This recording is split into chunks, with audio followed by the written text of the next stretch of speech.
नमस्कार। आकाशवाणी जयपुर अजमेर से प्रस्तुत है प्रादेशिक समाचार।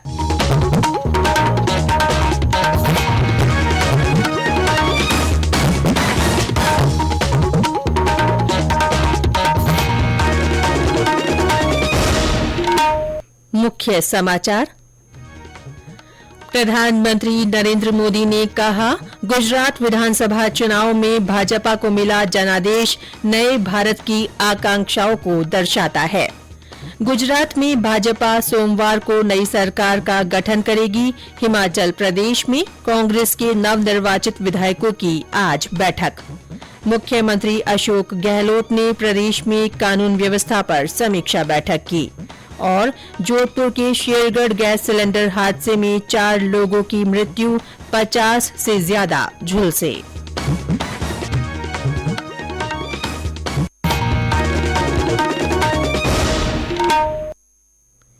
समाचारों के साथ मैं रितिका गुप्ता। और अब समाचार विस्तार से। प्रधानमंत्री नरेंद्र मोदी ने कहा है कि गुजरात विधानसभा चुनाव में भारतीय जनता पार्टी को मिला जनादेश नए भारत की आकांक्षाओं का प्रतीक है। उन्होंने पार्टी को मिले जन समर्थन को युवा सोच और युवा भारत का प्रतिबिंब बताते हुए कहा कि देश के आम लोगों की आकांक्षा विकसित भारत के निर्माण की है। श्री मोदी ने कहा कि ये जनादेश समाज के निर्धन, शोषित, वंचित वर्ग और जनजातियों के सशक्तिकरण के लिए भाजपा को मिला समर्थन है। उन्होंने कहा कि भाई भतीजावाद और भ्रष्टाचार के खिलाफ लगातार बढ़ते जनाक्रोश को वे स्वस्थ लोकतंत्र के लिए सकारात्मक मानते हैं।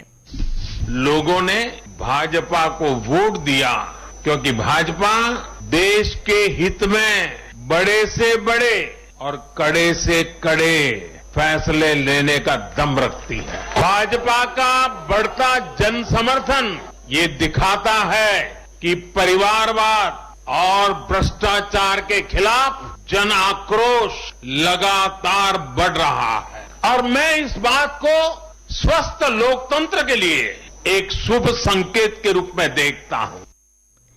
प्रधानमंत्री ने कहा कि केवल दूरदृष्टि और विकास से ही युवाओं का हृदय जीता जा सकता है और भारतीय जनता पार्टी के पास ये प्रतिबद्धता है।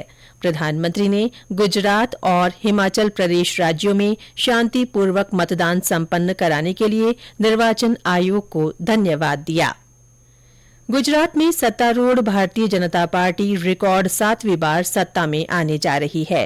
पार्टी ने कुल 182 में से 156 सीटें जीत ली हैं। कांग्रेस को 17 सीटों पर जीत मिली है। आम आदमी पार्टी ने 5 सीटें जीती हैं। समाजवादी पार्टी को 1 सीट मिली है और 3 सीटों पर निर्दलीय उम्मीदवारों ने जीत हासिल की है। उधर हिमाचल प्रदेश में विधानसभा की कुल 68 सीटों के परिणाम मिल गए हैं। कांग्रेस ने 40 सीटें जीती हैं और भाजपा को 25 सीटों पर जीत मिली है। निर्दलीय उम्मीदवारों ने 3 सीटें हासिल की हैं। इधर चूरू जिले के सरदार शहर विधानसभा उपचुनाव में कांग्रेस के अनिल कुमार शर्मा विजयी रहे हैं। गुजरात में सत्तारूढ़ भारतीय जनता पार्टी सोमवार को नई सरकार का गठन करेगी। पार्टी के प्रदेश अध्यक्ष CR पाटिल ने बताया कि मुख्यमंत्री दोपहर 2 बजे शपथ ग्रहण करेंगे। प्रधानमंत्री नरेंद्र मोदी और गृह मंत्री अमित शाह सहित अनेक गणमान्य व्यक्ति शपथ ग्रहण समारोह में मौजूद रहेंगे। उधर हिमाचल प्रदेश में कांग्रेस के नवनिर्वाचित विधायकों की आज शिमला में बैठक होगी। बैठक में कांग्रेस विधायक दल का नेता चुनने के लिए कांग्रेस अध्यक्ष को अधिकृत करने का प्रस्ताव पारित होने की संभावना है। बैठक की अध्यक्षता भूपेश बघेल और भूपेंद्र सिंह हुड्डा करेंगे।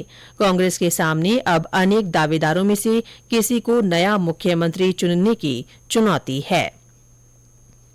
वन्यजीव संरक्षण संशोधन विधेयक 2022 संसद से पारित हो गया है।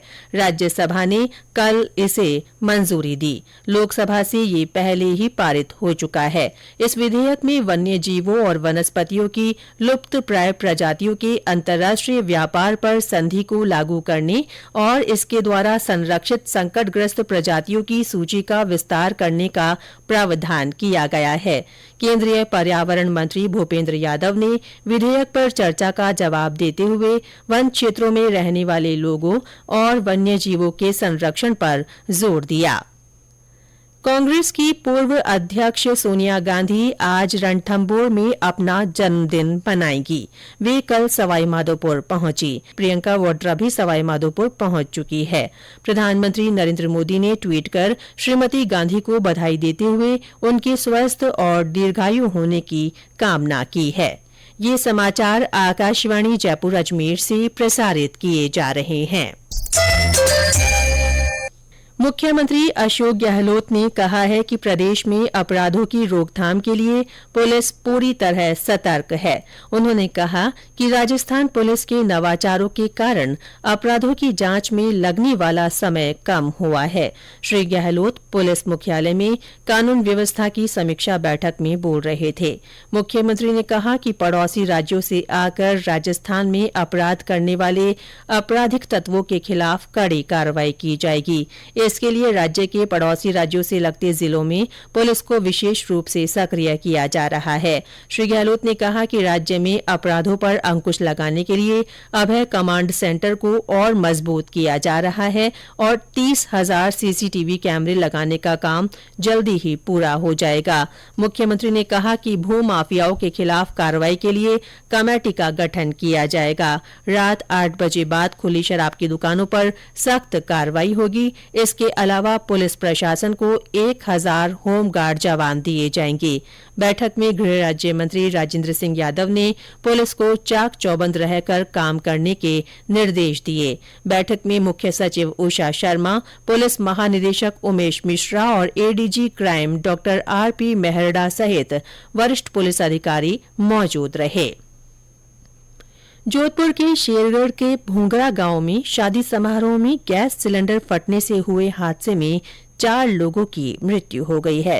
इनमें 2 बच्चे और 2 महिलाएं शामिल हैं। हादसे में 50 से ज्यादा लोग झुलस गए हैं। हमारे संवाददाता ने बताया कि 23 लोगों की हालत गंभीर बनी हुई है। जोधपुर जिले के शेरगढ़ क्षेत्र के भूंगरा गांव में गैस सिलेंडर में लगी आग से 2 बच्चों और 2 महिलाओं सहित 4 लोगों की मौत हो गई। साथ ही दूल्हा व दूल्हे के पिता भी झुलस गए। पूरी ढाणी जल गई। शादी समारोह और गांव में शोक छा गया। आगजनी के दौरान खाना बन रहा था। अनेक ग्रामीण खाना खा रहे थे। आग लगते ही खाना बनाने वाले गैस चालू छोड़कर चले गए। भट्टियों की पाइप तक झुलस गई, जिससे गैस और लीकेज होती चली गई। आसपास में अफरा तफरी मच गई। जोधपुर से एक दमकल आग बुझाने के लिए मौके पर पहुंची। 55 से अधिक घायलों को शेरगढ़ व सेतरावा के सरकारी अस्पताल में ले जाया गया। प्राथमिक उपचार के बाद कुछ लोगों को घर भेज दिया गया, जबकि 50 लोगों को जोधपुर के सरकारी महात्मा गांधी अस्पताल में रेफर किया गया। 23 लोगों की हालत गंभीर बताई जा रही है। एक बच्चा आईसीयू में भर्ती है, जबकि 8 लोग 90% से अधिक झुलस चुके हैं। रामेश्वर बेड़ा, आकाशवाणी समाचार, जोधपुर। मुख्यमंत्री अशोक गहलोत ने घटना पर गहरा दुख व्यक्त किया है। उन्होंने ट्वीट कर कहा कि जिला कलेक्टर से बात कर घायलों के समुचित उपचार सुनिश्चित करने के निर्देश दे दिए गए हैं। उन्होंने सभी घायलों की शीघ्र स्वास्थ्य लाभ की कामना भी की। केंद्रीय जनजातीय कार्य मंत्रालय की ट्राइफेड की ओर से आज से 18 दिसंबर तक जयपुर के जवाहर कला केंद्र में आदि चित्र महोत्सव का आयोजन किया जाएगा। इसमें विभिन्न राज्यों की 300 आदिवासी पेंटिंग प्रदर्शित की जाएंगी। प्रदर्शनी का उद्देश्य आदिवासी चित्रकारों की कला को देश विदेश में ख्याति दिलवाना और उनको आजीविका उपलब्ध करवाना है। जयपुर में उद्योग विभाग की ओर से आज से 56 भोग उत्सव आयोजित किया जा रहा है। उद्योग आयुक्त महेंद्र पारख ने बताया कि जल महल के सामने अर्बन हाट में 12 दिसंबर तक चलने वाले इस उत्सव में प्रदेश भर के प्रसिद्ध व्यंजन, मिठाइयां, मसाले और कई तरह की खाद्य सामग्री एक ही जगह उपलब्ध होगी। और अंत में मुख्य समाचार एक बार फिर। प्रधानमंत्री नरेंद्र मोदी ने कहा है कि गुजरात विधानसभा चुनाव में भाजपा को मिला जनादेश नए भारत की आकांक्षाओं को दर्शाता है। गुजरात में भाजपा सोमवार को नई सरकार का गठन करेगी। हिमाचल प्रदेश में कांग्रेस के नवनिर्वाचित विधायकों की आज बैठक होगी। मुख्यमंत्री अशोक गहलोत ने प्रदेश में कानून व्यवस्था पर समीक्षा बैठक की है। और जोधपुर के शेरगढ़ गैस सिलेंडर हादसे में 4 लोगों की मृत्यु हो गई है, 50 से ज्यादा लोग झुलस गए हैं। इसी के साथ प्रादेशिक समाचार बुलेटिन समाप्त हुआ। नमस्कार।